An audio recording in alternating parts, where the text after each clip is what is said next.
Hello everyone, this is Shankhu Shubhra Roy Karmakar and welcome to my channel that is Reverberation Guidelines.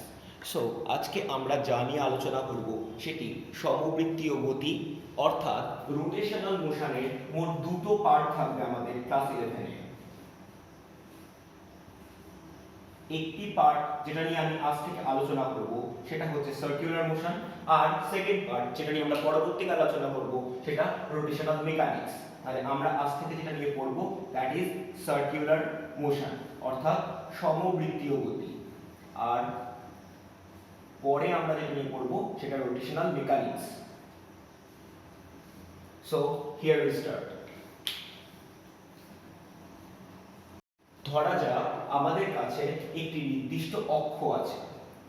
এই অক্ষকে কেন্দ্র করে কোনো একটি কণা এই পথ বরাবর বৃত্তাকার পথে ঘোরাঘুরি করছে। যদি এই কণার ঘোরাঘুরির পথটা অ্যান্টি ক্লকওয়াইজ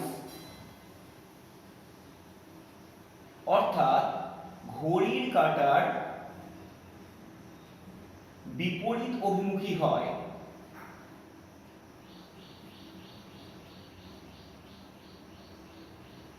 তাহলে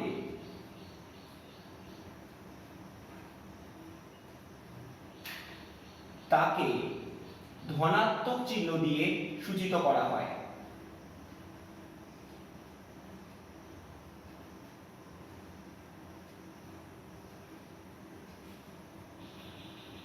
আবার যদি এই বৃত্তাকার পথে ঘূর্ণায়মান বস্তুর ঘূর্ণনের গতিপথ ঘড়ির কাঁটার অভিমুখী হয়, অর্থাৎ এই অক্ষ বরাবর যদি কোনো কণা এই দিক বরাবর ঘুরতে থাকে যা কিনা ঘড়ির কাঁটার দিকে, তাহলে যদি ক্লকওয়াইজ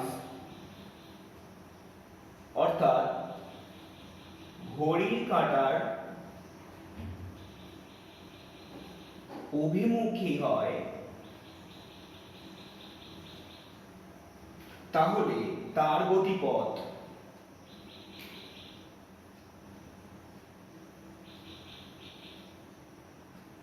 ঋণাত্মক চিহ্ন দিয়ে সূচিত হয়। সো এই জিনিসটা আমাদের কাছে কমপ্লিটলি একটা কনসেপ্ট হিসেবে কাজ করবে, অর্থাৎ যদি কোনো বস্তু বৃত্তাকার পথে ক্লকওয়াইজ ডিরেকশনে ঘোরে তাহলে তার অভিমুখে আমরা সবসময় নেগেটিভ সাইন দিয়ে সূচিত করব। অন্যদিকে যদি কোনো বৃত্তাকার পথে ঘূর্ণায়মান বস্তু অ্যান্টি ক্লকওয়াইজ ডিরেকশনে ঘোরে তাহলে তাকে আমরা সবসময় ধনাত্মক চিহ্ন দ্বারা সূচিত করব। এখন ধরা যাক কোনো একটি কণা একটি নির্দিষ্ট অক্ষকে কেন্দ্র করে অ্যান্টি ক্লকওয়াইজ ডিরেকশন বা ঘড়ির কাঁটার বিপরীত অভিমুখে অক্ষ থেকে একটি নির্দিষ্ট দূরত্ব বজায় রেখে পরিভ্রমণ করছে। তাহলে আমি সবার প্রথমেই যেটি বলছি সেটি অক্ষ থেকে ধরি আর সুষম দূরত্ব বজায় রেখে কণা ঘড়ির কাঁটার বিপরীতে ঘুরছে, অর্থাৎ কণাটি অ্যান্টি ক্লকওয়াইজ ডিরেকশনে এই বরাবর ঘুরছে। এখন ধরা যাক একটি নির্দিষ্ট মুহূর্তে কণাটির অবস্থান ছিল এ বিন্দুতে এবং কিছুক্ষণ পর অ্যান্টি ক্লকওয়াইজ ডিরেকশনে ঘুরতে ঘুরতে কণাটি পৌঁছায় বি বিন্দুতে। এখন যদি যে নির্দিষ্ট বিন্দু থেকে কণাটি আর দূরত্ব বজায় রেখে ঘুরছে সেই বিন্দু এবং কণার প্রাথমিক এবং অন্তিম অবস্থার মধ্যে একটি সরলরৈখিক দূরত্ব অঙ্কন করা যায়, তাহলে তাদের মধ্যবর্তী একটি কোণ সৃষ্টি হয়। যে কোণটি বাস্তবপক্ষে কণাটির প্রাথমিক অবস্থান এবং অন্তিম অবস্থানের মধ্যবর্তী একটি কৌণিক দূরত্বকে বোঝায়। বাস্তব ক্ষেত্রে এই মধ্যবর্তী যে দূরত্ব, এই কৌণিক দূরত্বকেই বলা হয় কৌণিক সরণ। সুতরাং কৌণিক সরণ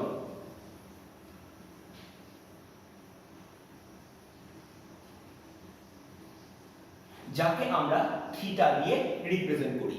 বাস্তব ক্ষেত্রে কৌণিক সরণ হলো আবর্ত গতির ক্ষেত্রে ঘূর্ণন অক্ষ এবং ঘূর্ণনরত কণার মধ্যে সংযোগকারী একটি সরলরেখা একটি নির্দিষ্ট সময়ের অবকাশে যে নির্দিষ্ট কোণে ঘুরে যায় তাকে বলা হয় কৌণিক সরণ। অর্থাৎ আমি যে কথাটা বললাম তার অর্থ হলো ঘূর্ণন কেন্দ্র ও ঘূর্ণায়মান কণার মধ্যে সংযোগকারী সরলরেখা একটি নির্দিষ্ট সময়ে যে নির্দিষ্ট কোণে সরে যায় তাকে বলে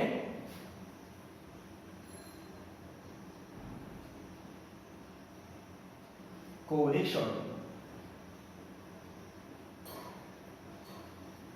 ক্লিয়ার? এখন এই কৌণিক সরণ একটি ভেক্টর কোয়ান্টিটি এবং ইহা অক্ষীয় ভেক্টর কোয়ান্টিটি অর্থাৎ অ্যাক্সিয়াল ভেক্টর কোয়ান্টিটি।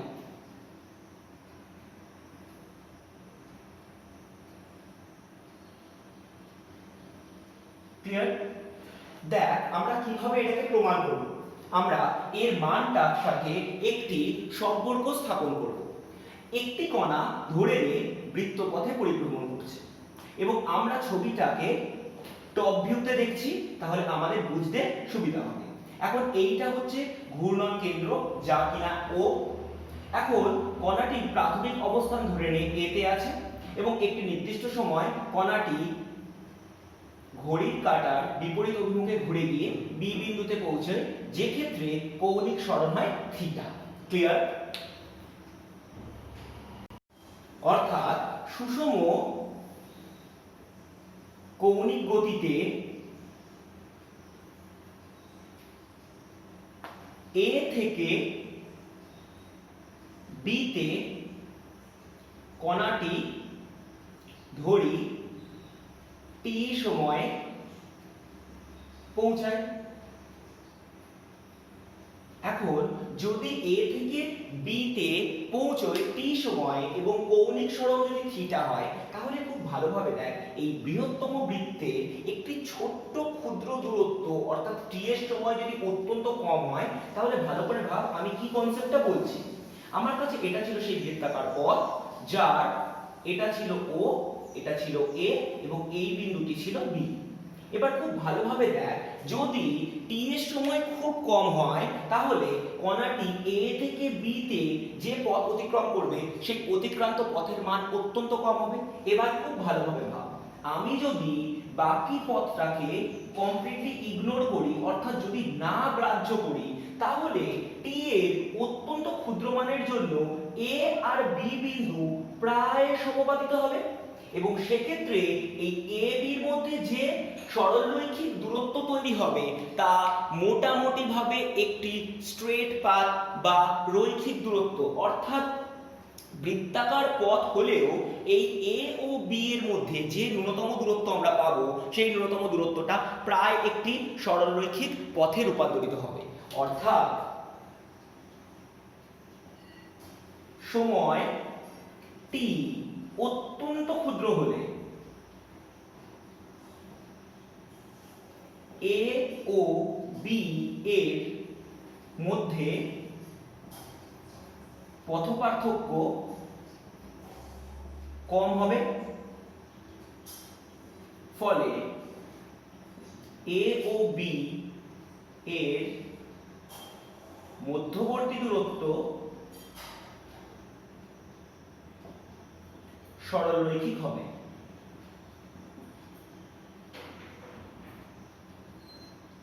অর্থাৎ আমরা বলতেই পারি যে এ বি সমান সমান একটি সরলরৈখিক দূরত্ব যা কিনা এস বা সরল দ্বারা সূচিত করা যাচ্ছে।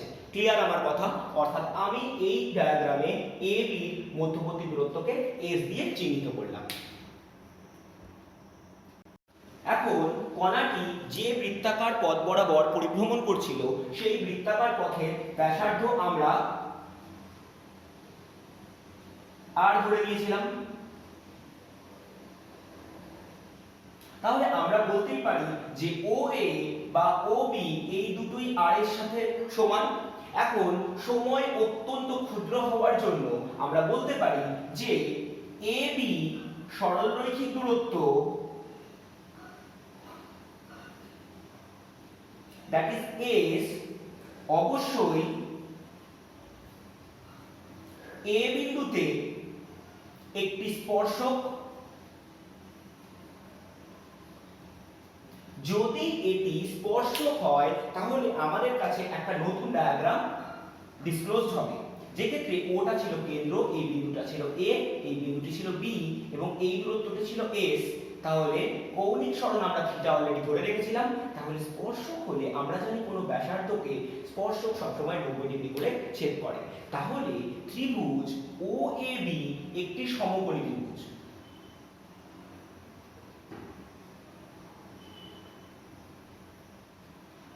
এখন যদি এটি সমকোণী ত্রিভুজ হয় তাহলে আমরা এখান থেকে sin থিটা কম্পোনেন্টকে অ্যানালাইজ করব। তাহলে আমরা এখান থেকে যদি sin থিটা বার করি তাহলে sin থিটা কথার মানে কত?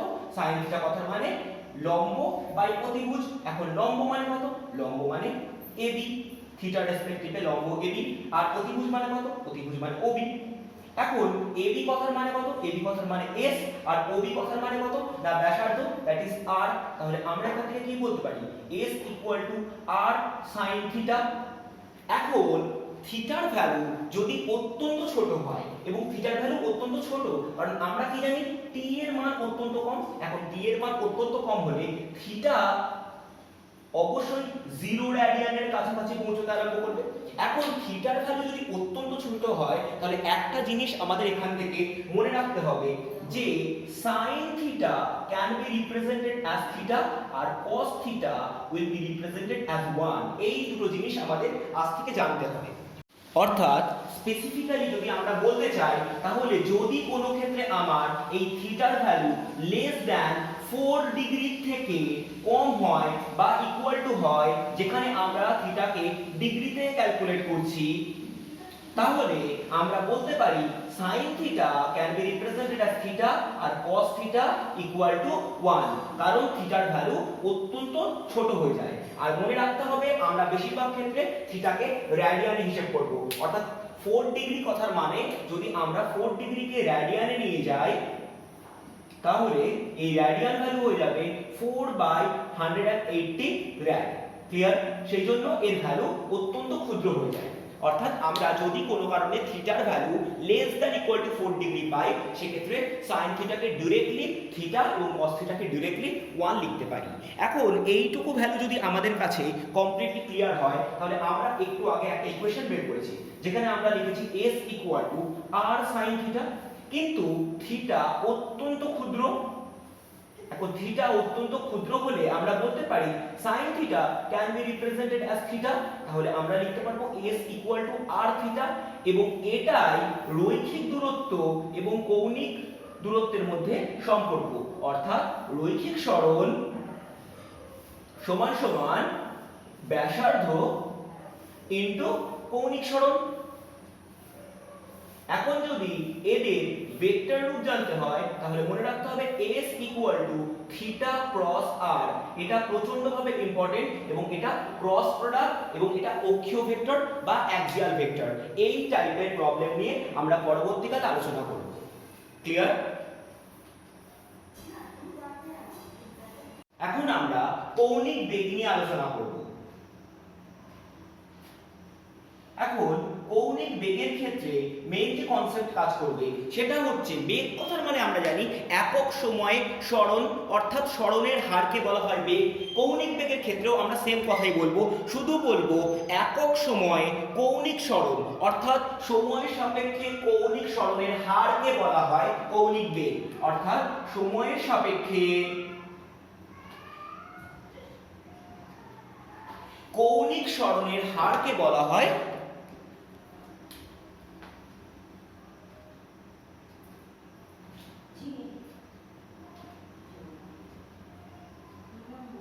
কৌণিক বেগ। ক্লিয়ার? এই কৌণিক বেগকে আমরা ওমেগা সাইন দিয়ে লিখি। অনেকটা ডাব্লুর মতো দেখতে হয়, কিন্তু এটা ডাব্লু না, মনে রাখবি এটা ওমেগা সাইন বলে। এখন এই কৌণিক বেগ বাস্তব ক্ষেত্রে আমরা যেটা লিখতে পারি omega equal to theta by t, যে ক্ষেত্রে কৌণিক সরণের অর্থাৎ সুষম হবে। আমরা যদি বলি যে সুষম কৌণিক বেগ, সেক্ষেত্রে আমরা omega equal to theta by t লিখতে পারি। কিন্তু যদি আমরা তাৎক্ষণিক কৌণিক বেগ বের করি,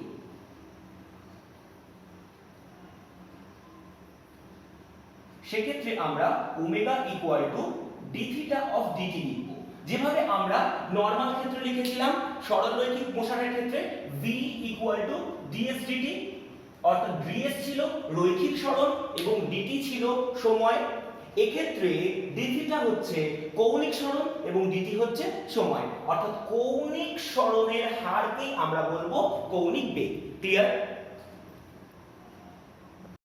এখন আমরা কৌণিক বেগ ও কৌণিক সরণের মধ্যে একটি সম্পর্ক জানি, যে ক্ষেত্রে আমরা লিখতে পারি omega equal to d theta of dt. আবার আমরা রৈখিক বেগ ও রৈখিক সরণ এদের মধ্যেও একটা সম্পর্ক জানি, যেখানে আমরা v সমান সমান জানি ds dt। এখন আমরা যেটা করব সেটা হচ্ছে কৌণিক বেগ এবং রৈখিক বেগের মধ্যে একটি সম্পর্ক। কৌণিক বেগ ওমেগা ও রৈখিক বেগ v এর মধ্যে একটি সম্পর্ক স্থাপন করব। যে ক্ষেত্রে আমরা যে কাজটি মেইনলি করব সেটা হচ্ছে আমরা একটু আগে জানি s সমান সমান r ইনটু থিটা, এটা আমরা প্রুফ করেছিলাম। আমি ক্রস প্রোডাক্টে আসছি না, ক্রস প্রোডাক্ট হলে থিটা ক্রস r হতো, আমি r ইনটু থিটা লিখেছি। এখন যদি আমরা এই সরণ অর্থাৎ রৈখিক সরণ এবং কৌণিক সরণকে সময়ের সাপেক্ষে ডেরিভেটিভ করি, অর্থাৎ বোথ সাইডে যদি আমি টাইম রেসপেক্টিভ ডেরিভেটিভ করি, তাহলে আমার কাছে ইকুয়েশনটা ঠিক এটাই হবে। কিন্তু দেখ, যদি আমাদের ক্ষেত্রে এই পুরো ঘটনা হয়, তাহলে আমরা এক্ষুনি বলেছি যে বৃত্তীয় গতির ক্ষেত্রে একটি নির্দিষ্ট বিন্দু থেকে একটি নির্দিষ্ট দূরত্ব বজায় রেখে একটি কণা পরিভ্রমণ করে, অর্থাৎ rটা সব সময়ের জন্য কনস্ট্যান্ট, কারণ r হচ্ছে ব্যাসার্ধের দূরত্ব এবং কোনো বৃত্তাকার পথে ব্যাসার্ধ সহজে চেঞ্জ হবে না। তাহলে আমরা বলতে পারি rটা যদি বার করে নিই, তাহলে আমার কাছে ভেতরে পড়ে থাকবে d থিটা অফ dt, কারণ r অ্যাজ কনস্ট্যান্ট কাজ করবে। তাহলে এক্ষেত্রে ds dt কথার মানে আমরা এক্ষুনি জেনেছি v, অর্থাৎ এর ভ্যালু হবে v। এখান থেকে r তো rই থাকছে, আর d থিটা dt কথার মানে হচ্ছে কৌণিক বেগ বা ওমেগা। এই হচ্ছে রৈখিক বেগ এবং কৌণিক বেগের মধ্যে সম্পর্ক। এখন যদি এদের মধ্যে ভেক্টর রিলেশনশিপ জানতে হয়, তাহলে আমি আগেই বললাম এরা প্রত্যেকে অ্যাক্সিয়াল ভেক্টর। তাহলে এদের মধ্যে ভেক্টর কোয়ান্টিটি রিলেশন কিরকম হবে সেটা লিখতে হবে v equal to omega cross r। Clear? এটা হচ্ছে এদের মধ্যে ভেক্টর কোয়ান্টিটি রিলেশনশিপ। এখন আমরা কৌণিক ত্বরণ নিয়ে পড়াশোনা করব।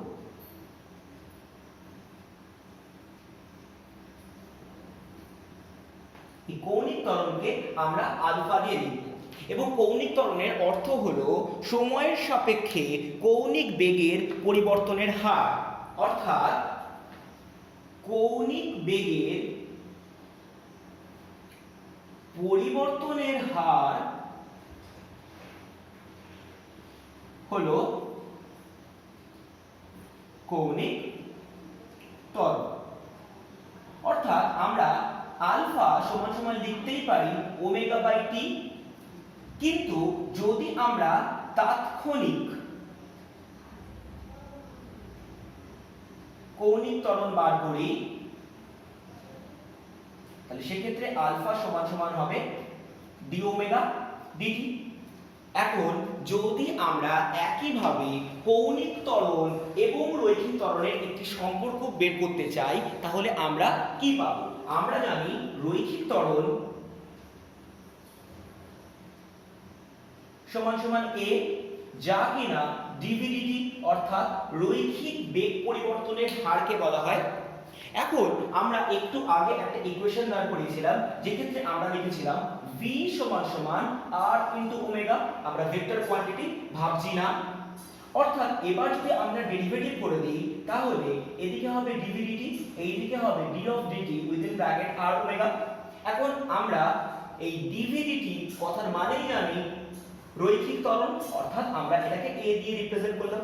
আর আমরা একটু আগেই একটা কথা বলেছি যে যখন কোনো একটি কণা একটি বৃত্তাকার পথে পরিভ্রমণ করছে, তখন তার ব্যাসার্ধ পরিবর্তন হবে না। অর্থাৎ rটা যে সরলরৈখিক দূরত্ব ঘূর্ণীয়মান বিন্দু থেকে বা কেন্দ্র থেকে, সেই জন্য এই rটা কনস্ট্যান্ট। তাহলে rটা বাইরে বেরিয়ে আসবে, ভিতরে পড়ে থাকবে d omega of dt। And এক্ষুনি আমরা জানি d ওমেগা অফ dt কথার মানে হচ্ছে কৌণিক ত্বরণ। অর্থাৎ আমরা এখান থেকে লিখতে পারি r ইনটু আলফা। অর্থাৎ ইহাই হচ্ছে রৈখিক ত্বরণ এবং কৌণিক ত্বরণের মধ্যে সম্পর্ক। আবার আমরা বারবার করে বলছি যে এই প্রত্যেকটা রাশি একটি অ্যাক্সিয়াল ভেক্টর কোয়ান্টিটি। অর্থাৎ যদি আমরা এদের মধ্যে একটি ভেক্টর সম্পর্ক লিখতে চাই, তাহলে আমাকে লিখতে হবে রৈখিক ত্বরণ সমান সমান আলফা ক্রস আর। ক্লিয়ার? আবার আমরা যদি এই কৌণিক ত্বরণকে নিয়ে ভাবি, তাহলে আমরা এক্ষুনি আলফা সমান সমান লিখেছিলাম d ওমেগা dt, কিন্তু আমরা একটু জানি ওমেগা সমান সমান d থিটা অফ dt। অর্থাৎ কৌণিক বেগ সমান সমান কৌণিক সরণের হার। তাহলে এবার যদি আমরা এই ইকুয়েশনে ওমেগাকে রিপ্লেস করে দিই, তাহলে আমরা পাবো আলফা সমান সমান d of dt within bracket omega. এখন ওমেগার ভ্যালু কত হবে? ওমেগার ভ্যালু লিখে আমরা জানি d থিটা অফ dt। তাহলে এই ইকুয়েশন থেকে আসবে d2 theta dt2, and that is nothing but কৌণিক ত্বরণ। অর্থাৎ কৌণিক ত্বরণ বাস্তবপক্ষে কৌণিক সরণের সেকেন্ড অর্ডার ডেরিভেটিভ মাত্র with respect to time. Clear? এখন আমরা আমাদের কাছে কিছু ইকুয়েশনসকে এস্টাবলিশ করেছি, যে ইকুয়েশনসগুলোর হেল্প নিয়ে আমরা একটা বিগার লেন্থ ইকুয়েশন তৈরি করব। আমরা সরলরৈখিক গতির ক্ষেত্রে কিছু জিনিস জানতাম। এই সরলরৈখিক গতিতে আমরা u সমান সমান লিখতাম প্রাথমিক বেগ, v সমান সমান লিখতাম অন্তিম বেগ, s সমান সমান লিখতাম রৈখিক সরণ, এবং t সমান সমান লিখতাম সময়। তাহলে এই চারটে বিষয়ের উপর দাঁড় করে আমরা বেশ কিছু ইকুয়েশন লিখেছিলাম, যেখানে আমরা জানতাম v সমান সমান u প্লাস at, যেক্ষেত্রে আমরা শুধু ত্বরণটাকে ভাবছি।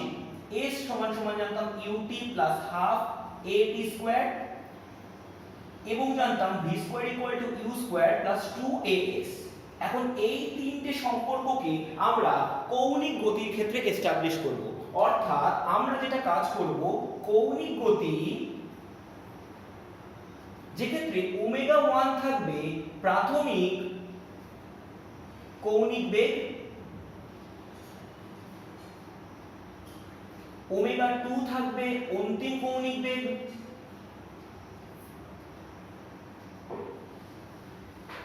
থিটা থাকবে কৌণিক সরণ,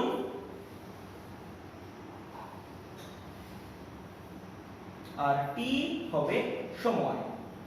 তাহলে এই চারটে জিনিস যদি আমরা জানি, তাহলে বাস্তব ক্ষেত্রে আমরা এই ইকুয়েশনস গুলোতে এই চারটে জিনিসকে রিপ্লেস করব। এখন যদি আমরা বেসিক্যালি আগের জিনিসটাকে একটু ভালোভাবে ভাবি, যেখানে আমরা সরলরৈখিক দূরত্ব s সমান সমান লিখেছিলাম r ইনটু থিটা, অর্থাৎ ব্যাসার্ধ ইনটু কৌণিক সরণ। অন্যদিকে আমরা লিখেছিলাম প্রাথমিক বেগ u সমান সমান ওমেগা 1 ইনটু r, অর্থাৎ প্রাথমিক কৌণিক বেগ গুণ দূরত্ব। অন্তিম রৈখিক বেগ সমান সমান অন্তিম কৌণিক বেগ ইনটু দূরত্ব, এবং রৈখিক ত্বরণ a সমান সমান কৌণিক ত্বরণ ইনটু দূরত্ব, দ্যাট ইজ r। এখন এই চারটে ভ্যালুকে আমরা এই ইকুয়েশনগুলোতে রিপ্লেস করে দেব। তাহলে যদি রিপ্লেস করে দিই, প্রথম ইকুয়েশনে কত ছিল? v equal to u plus at। এখন v এর ভ্যালু কত? v equal to omega two r, u এর ভ্যালু ওমেগা 1 r, এর ভ্যালু আলফা আর এবং টি এর ভ্যালু টি। এখন সবকটা থেকে আর কমন নিয়ে কেটে দিলে আমাদের কাছে থাকবে omega 2 equal to omega 1 plus alpha t. So v equal to u plus a টির সাবস্টিটিউট ফর্মুলা কৌণিক বেগের ক্ষেত্রে omega 2 equal to omega 1 plus alpha t. একই ভাবে আমরা জানি কৌণিক সরণ এই s এর জায়গায় বসবে থিটা, u এর জায়গায় বসবে ওমেগা 1, এর জায়গায় বসবে আলফা। তাহলে theta equal to omega 1 t plus half alpha t square, এবং অন্তিম ক্ষেত্রে যেটা v এর জায়গায় বসবে ওমেগা 2, u এর জায়গায় বসবে ওমেগা 1 আর এর জায়গায় বসবে আলফা আর s এর জায়গায় বসবে থিটা। যদি এই প্রত্যেকটা জিনিস আমরা কৌণিক বেগের ক্ষেত্রে রিপ্লেস করে দেই তাহলে লাস্ট ইকুয়েশনটা হয়ে যাবে omega 2 square equal to omega 1 square plus 2 alpha theta. অর্থাৎ এই তিনটি ইকুয়েশনই মেইনলি আমাদের ক্ষেত্রে কৌণিক গতির ক্ষেত্রে আমরা ব্যবহার করব এবং এই তিনটি ইকুয়েশন থেকে আমরা যাবতীয় যা যা নিউমেরিক্যাল গুলো সলভ করব। So end of the day, stay home, stay safe.